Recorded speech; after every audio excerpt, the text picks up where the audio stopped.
बात कर रहे थे तो उसमें किसी ने कहा था कि sir proximal कन्वॉल्यूटेड tubule, distal कन्वॉल्यूटेड tubule इत्यादि नहीं समझ में आ रहा है।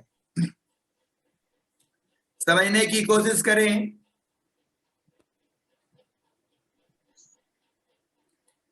कि ये नेफ्रॉन की जो बनावट है वो आपके सामने हमने दिखाया है। इसमें ये पहला पार्ट जो है वो क्या है, ग्लोमेरुलस।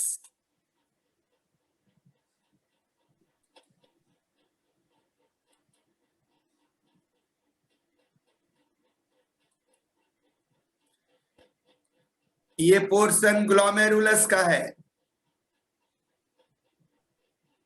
और इसके अंदर है ग्लोमेरुलस। लेकिन ये जो कैप्सूल बना हुआ है इसको हम लोग कहते हैं बोमेन कैप्सूल।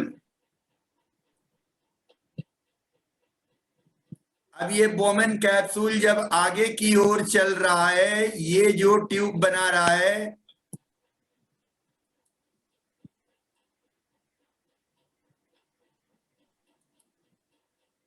इसका नाम है प्रॉक्सिमल कन्वॉल्यूटेड ट्यूब्यूल।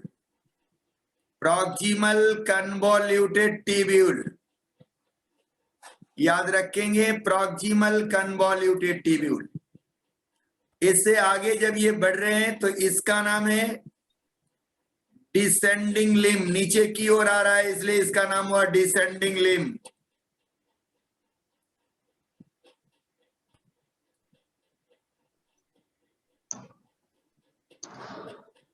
किसका descending limb? Loop of Henley का।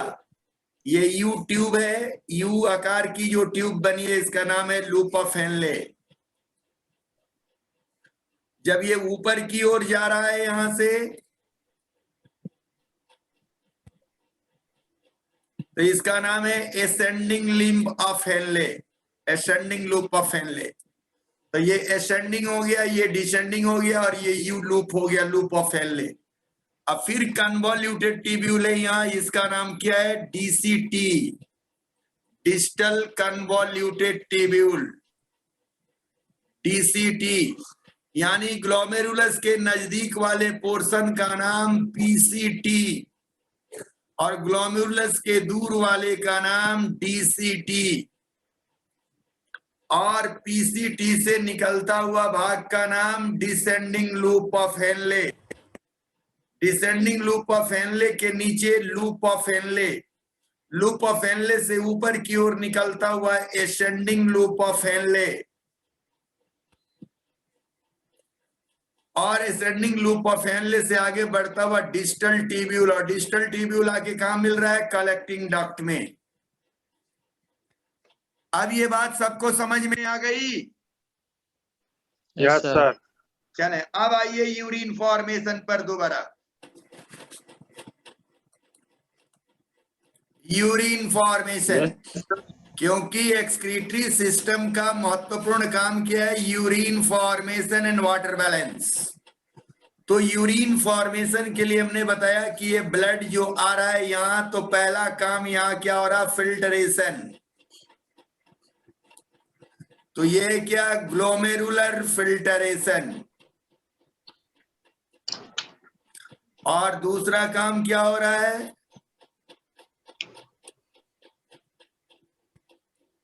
Tubular secretion. तो यहां देखिए ट्यूबुलर सिक्रीशन। ग्लोमेरुलर फिल्ट्रेशन में क्या हुआ कि ग्लोमेरुलस से फिल्ट्रेट आ गया क्या? बोमेन कैप्सूल होते हुए पीसीटी में, प्रॉक्सिमल कन्वॉल्यूटेड ट्यूब्यूल में। अब यहां से इस ट्यूब्यूल से बाहर की ओर material peritubular blood vessel में जा रहा है। इस बात को हम लोग कहते हैं ट्यूबुलर सिक्रीशन, रीएब्जॉर्प्शन। तो पहला हुआ ग्लोमेरुलर फिल्ट्रेशन, दूसरा हुआ ट्यूबुलर रीएब्जॉर्प्शन और तीसरा हुआ ट्यूबुलर सिक्रीशन, जब पेरी ट्यूबुलर ब्लड कैपिलरी से ट्यूब्यूल में जाए। तो ये तीन बातें हैं यूरिन फॉर्मेशन के मैकेनिज्म में, तीन बातें हैं। पहली बात ग्लोमेरुलर फिल्ट्रेशन, दूसरी बात ट्यूबुलर रीएब्जॉर्प्शन, और तीसरी बात ट्यूबुलर सिक्रीशन। अब फिल्ट्रेशन और ट्यूबुलर रीएब्जॉर्प्शन और सिक्रीशन तीनों को चलिए हम अलग अलग आपको समझाते हैं।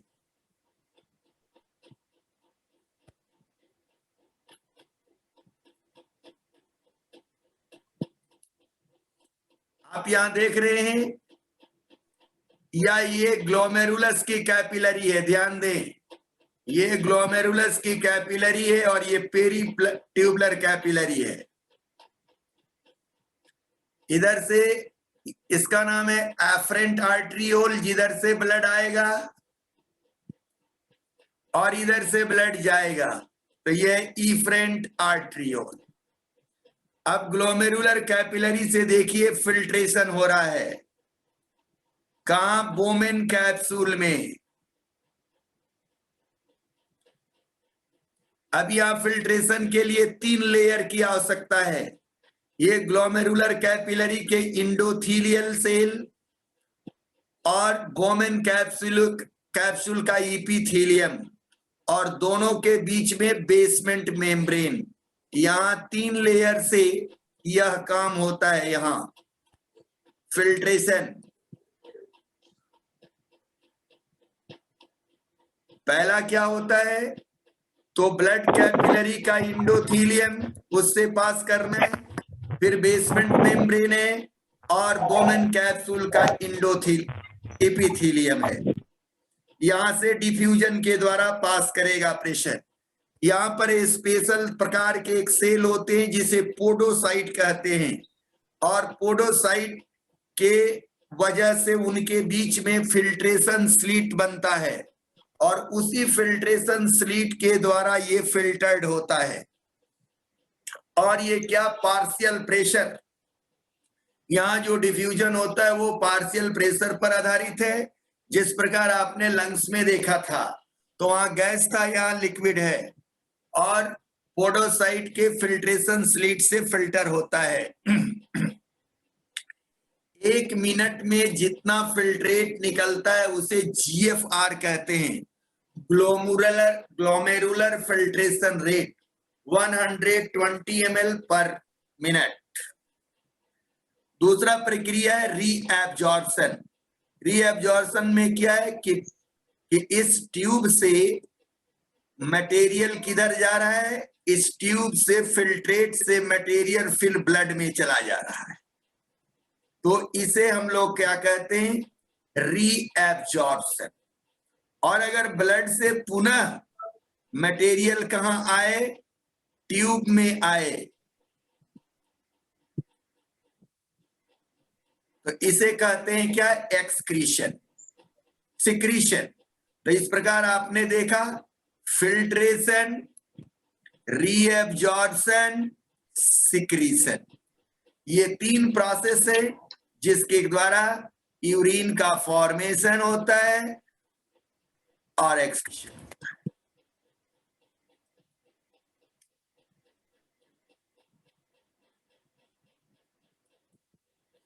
आप ध्यान से देखें कि इधर से क्या हो रहा है? यहां से ब्लड आ रहा है, इधर से क्या हो रहा है?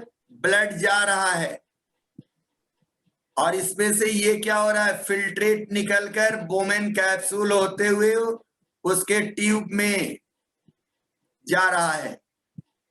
आप देख रहे हैं कि ये ब्लड, तो ये एफरेंट आर्टरियोल से ब्लड आया ग्लोमेरुलस में, और यहां से ये क्या हुआ?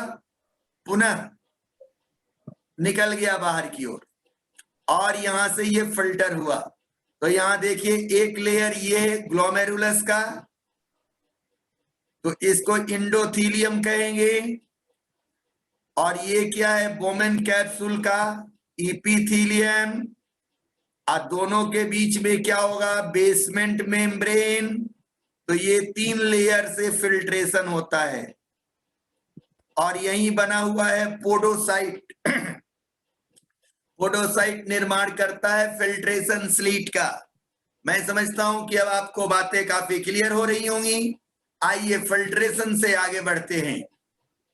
अब क्या है? Tubular reabsorption. ट्यूबुलर रीएब्जॉर्प्शन में क्या होगा? फिल्ट्रेशन, ये जो फिल्ट्रेशन फिल्ट्रेट आया, इस फिल्ट्रेट से जो ब्लड से फिल्ट्रेट निकला था, पुनः अब ये चला जाएगा इसमें से कुछ पार्ट कहां? ब्लड वेसल में। किस ब्लड वेसल में? पेरीट्यूबुलर ब्लड वेसल में। कहां चला जाएगा? पेरीट्यूबुलर ब्लड वेसल या पेरीट्यूबुलर कैपिलरी में। अब ये कैसे जाएगा? एक्टिव ट्रांसपोर्ट के द्वारा, पैसिव डिफ्यूजन के द्वारा, ऑस्मोसिस के द्वारा। ऑस्मोसिस के द्वारा क्या जाएगा? वाटर जाएगा। सॉल्यूट जो है वो एक्टिव और पैसिव, और इसी ये देखिए ट्यूब सेल, इसी सेल के द्वारा ये जा रहे हैं। ये ट्यूबुलर सेल क्या है? ट्यूब के सेल बने हुए हैं जिसके द्वारा ये क्या हो रहा है? रीएब्जॉर्प्शन। तो आपने जाना पहली प्रोसेस फिल्टरेशन, जिसमें फिल्ट्रेट बनता है। फिल्ट्रेट बनने के बाद पुनः फिल्ट्रेट से बहुत सारे मटेरियल ब्लड को चले जाते हैं, जिसे हम लोग रिटर्न चले जाते हैं, जिसे हम लोग रीएब्जॉर्प्शन कहते हैं। यही बात आपको ध्यान से समझनी है। अब ये रीएब्जॉर्प्शन कैसे हो रहा है और सिक्रीशन कैसे हो रहा है, देखिए यहां नेफ्रॉन ट्यूबुलर सिस्टम।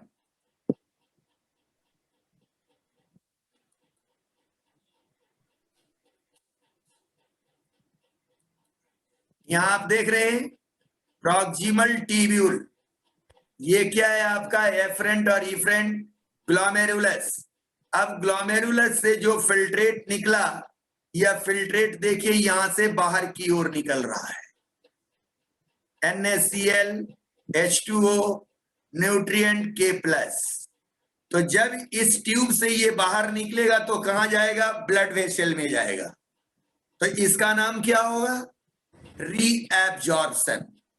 और पुनः ब्लड वेसल से सिक्रीट किया जाएगा। तब ये देखिए ब्लड वेसल से सिक्रीट हो रहा है। कहां आ रहा है? ट्यूब के अंदर आ रहा है।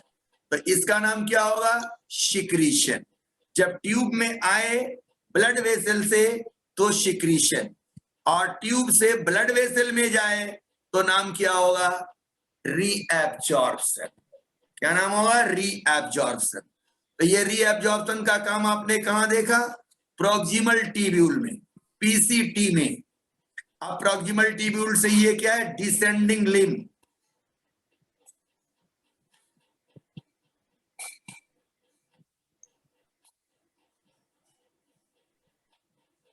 क्या है? Descending limb. अब डिसेंडिंग लिम्ब से क्या हो गया? ट्यूब से क्या निकल रहा है? H2O। अब ये डिसेंडिंग लिम्ब से कहां आ गया? Loop of Henley. Ascending limb, तो यहां से क्या निकल रहा है? NaCl। NaCl, फिर इसके बाद से यहां से क्या निकल रहा है? NaCl।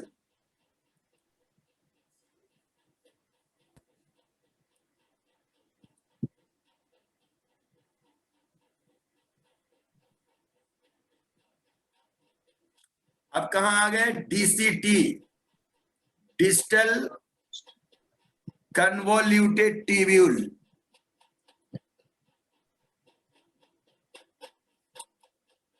डिस्टल कन्वोल्यूटेड ट्यूब्यूल से भी देखिए क्या निकल रहा है? NaCl रीएब्जॉर्ब हो रहा है, वाटर रीएब्जॉर्ब बाइकार्बोनेट, और सिक्रीट क्या हो रहा है? पोटासियम और प्रोटॉन, NaCl। और अब ये सीधे आके कहां लग जा रहा है? कलेक्टिंग डक्ट में। तो आपने देखा प्रॉक्सिमल कन्वोल्यूटेड ट्यूब्यूल कौन है?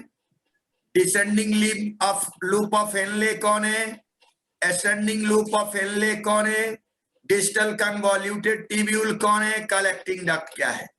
आपने देखा कलेक्टिंग डक्ट से क्या सिक्रीट हो रहा है? NaCl, यूरिया और H2O। डिस्टल ट्यूब्यूल से क्या सिक्रीट हो गया है ये भी देख रहे हैं, और क्या एब्जॉर्ब हो रहा है। प्रॉक्सिमल कन्वॉल्यूटेड ट्यूब्यूल से क्या सिक्रीट हो रहा है और क्या ऑब्जर्व हो रहा है।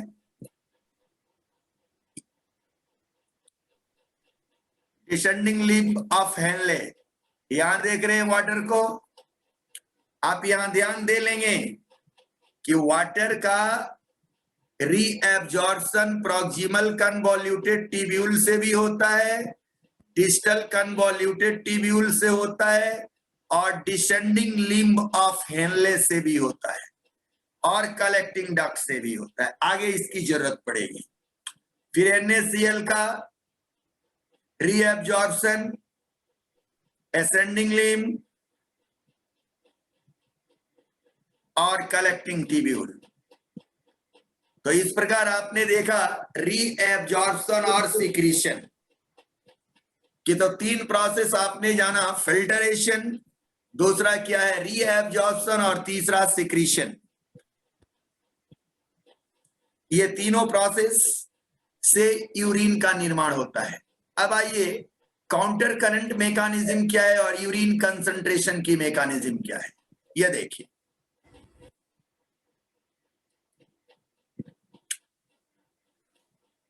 Counter current concentration mechanism. The counter current mechanism operating inside the kidney is the main adaptation for the conservation of water. कि वाटर को कंजर्वेशन करने के लिए, वाटर को बैलेंस करने के लिए एक मैकेनिज्म आता है, उसको कहते हैं counter current. There are 2 counter current mechanism inside the kidney. ये 2 तरह के हैं। कहां? They are Henle loop and vasa recta. Vasa recta भी आपको बताया हेनले लूप में। Henle loop is the U shaped part of the nephron,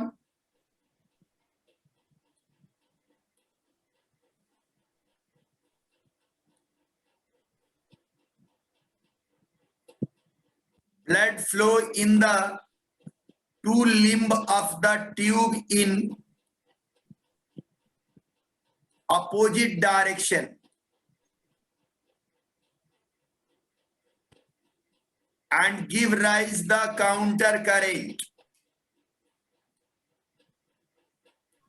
The vasa recta is an efferent arteriole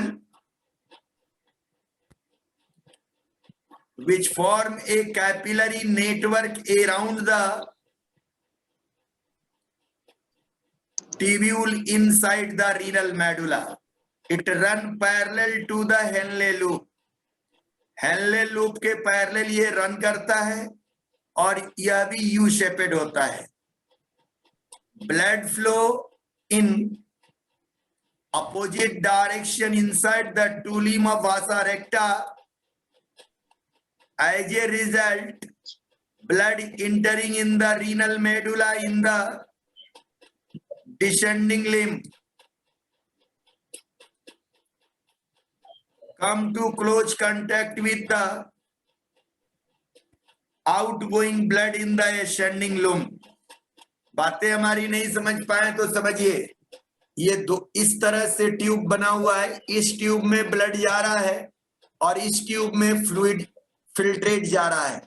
तो इससे इसमें आना, इससे इसमें ट्यूब में आना और इससे उसमें जाना काउंटर करंट एक्सचेंज कहलाता है। आइए दिखाते हैं काउंटर करंट एक्सचेंज।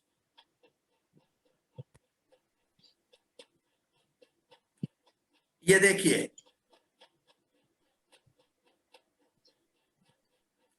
कि counter current concentration of urea कहां? डिसेंडिंग लिम्ब में the tubule fluid concentration increase, urea diffuse in the form of medullary interstitial fluid and water is reabsorb. यही है डिसेंडिंग लिम्ब।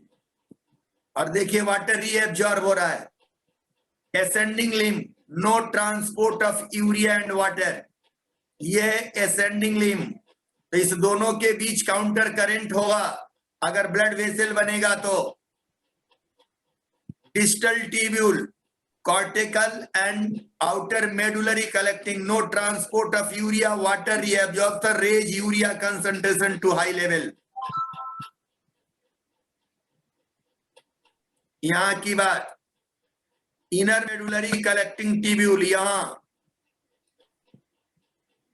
तो यहां देखिए यूरिया रीएब्जॉर्ब हो रहा है, तो यूरिया यहां पर रीएब्जॉर्ब हो गया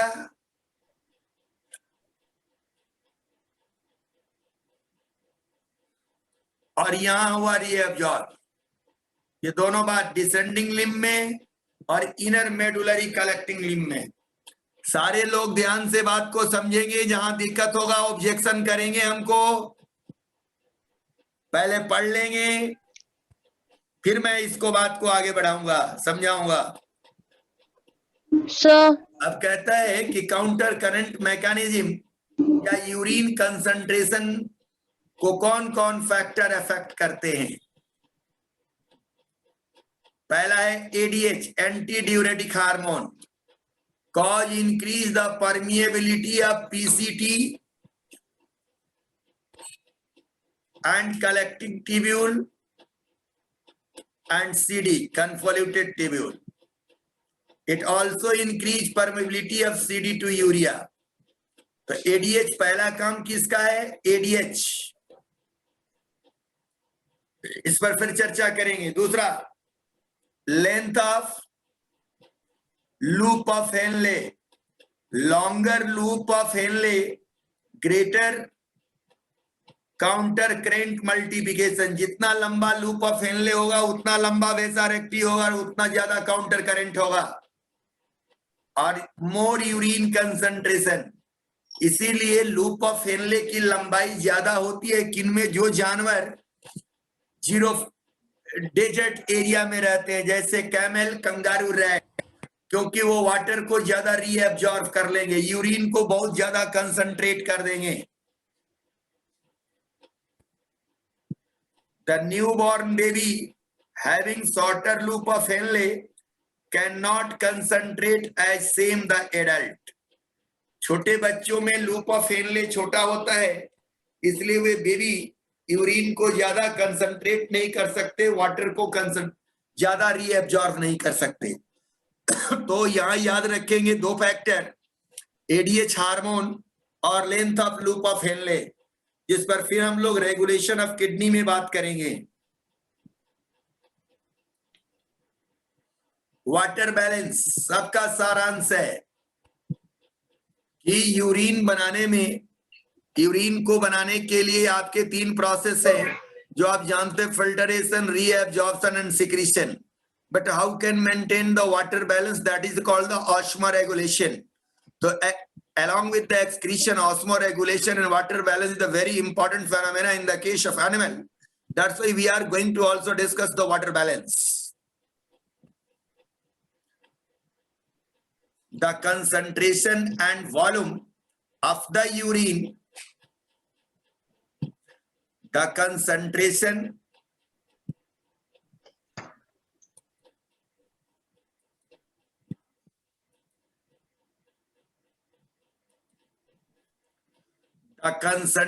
and volume of the urine excreted by mammalian kidney is determined by the amount of water reabsorbed from the distal convoluted tubule and CD, collecting duct.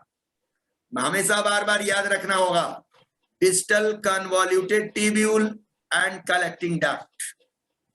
The permeability to the water of the cell, the permeability to water of the cell lining of the distal tubule and collecting duct is controlled by the hormone, antidiuretic hormone ADH. Water balance, water regulation mainly controlled by ADH. Time without number, yourself keep in your mind. When ADH is present in the blood, the permeability to the water of the cell lining of the distal tubule and collecting duct increase.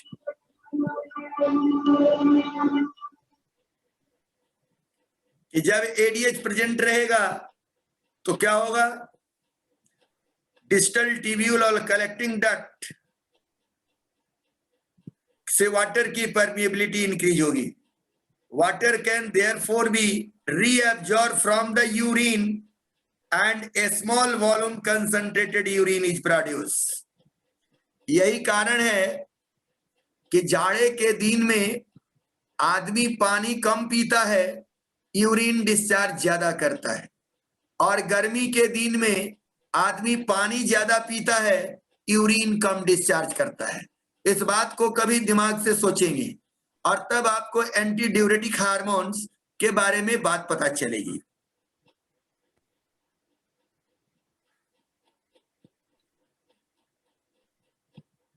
When ADH level in the blood are low or absent, the cell lining of the distal tubule and collecting duct are impermeable to water, and water reabsorption does not occur, and the large volume of the dilute urine is produced. तो आप जानते देख रहे हैं कि ADH जब blood में नहीं है, ADH जब नहीं है ब्लड में, तो क्या हो रहा है? यूरिन का डायलेशन हो रहा है. एडीएच का कंसंट्रेशन बढ़ रहा है तो यूरिन का कंसंट्रेशन हो रहा है.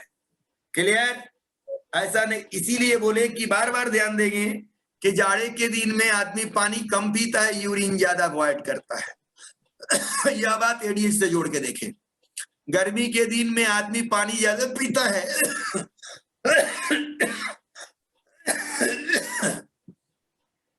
लेकिन यूरिन अवॉइड कम करता है. तो इस तरह हमने आप लोगों को ये वाटर बैलेंस, यूरिन की कंसंट्रेशन मैकेनिज्म और यूरिन फॉर्मेशन की मैकेनिज्म पर चर्चा किया. आज दोनों लेक्चर को आप लोग आराम से देखेंगे और किन किन बिंदुओं पर आपको बातें नहीं समझ में आ रही हैं, क्वेश्चन अपना भेजेंगे. एनसीईआरटी को 2 से 3 बार जरूर पढ़ेंगे और सारी समस्याओं की निराकरण में करूंगा. एक्सक्रीशन पर एक लेक्चर में कल लेकर के आऊंगा जिसका नाम होगा regulation of kidney and disease related to kidney.